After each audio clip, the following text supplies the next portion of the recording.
more than $195 million in prepaid property taxes flowed into county treasurers across Colorado in the waning days of 2017 as taxpayers rushed to duck a new cap on deductions included in the recently passed Republican tax bill. And that number is expected to rise significantly as the tallying continues. It was definitely the busiest we've ever been. Even more so than tax deadline day, said Adams County Treasurer Bridget Grimm, whose staff collected nearly $9 million from about 1,900 properties.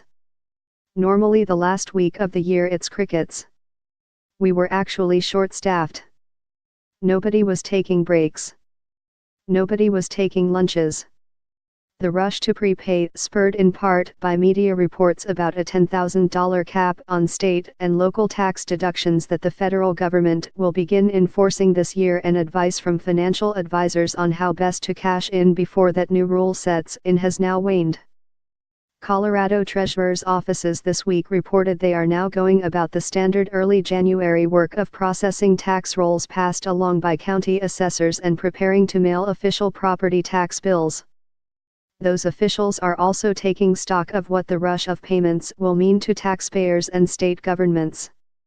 If I was a tax lawyer, I would be licking my chops, Boulder County Treasurer Paul Weissman said of the flurry of activity that followed President Donald Trump signing the next tax bill into law December 22. We were given a little under 2 weeks to manage something that has never had to occur.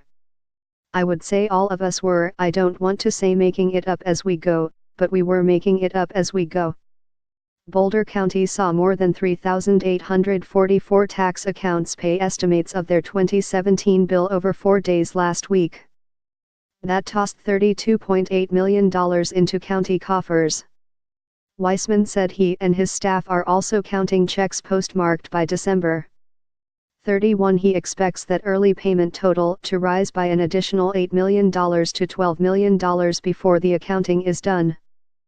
Last year's early payment total for the county was $9.6 million. The question is whether the IRS will allow taxpayers to write off those early payments on their 2017 returns. As crowds of checkbook-armed taxpayers filled government office lobbies across the country last week, the agency issued a statement indicating those people could write off payments made only in 2017 if their property taxes were officially assessed before the end of the year. The directive is confusing in Colorado in particular, because taxes are collected in arrears, meaning taxes for 2017 were assessed throughout the year before official bills are tabulated and sent to property owners in the next few weeks. State or local law determines whether and when a property tax is assessed, which is generally when the taxpayer becomes liable for the property tax imposed, the IRS's statement reads. Weissman said he is confident in the math he and his staff did in providing taxpayers with estimated bills. He said he browsed the tax bill over the weekend and didn't see any language strictly forbidding early property tax payments. That is for a tax lawyer to get rich on if they want to, Weissman said of IRS question.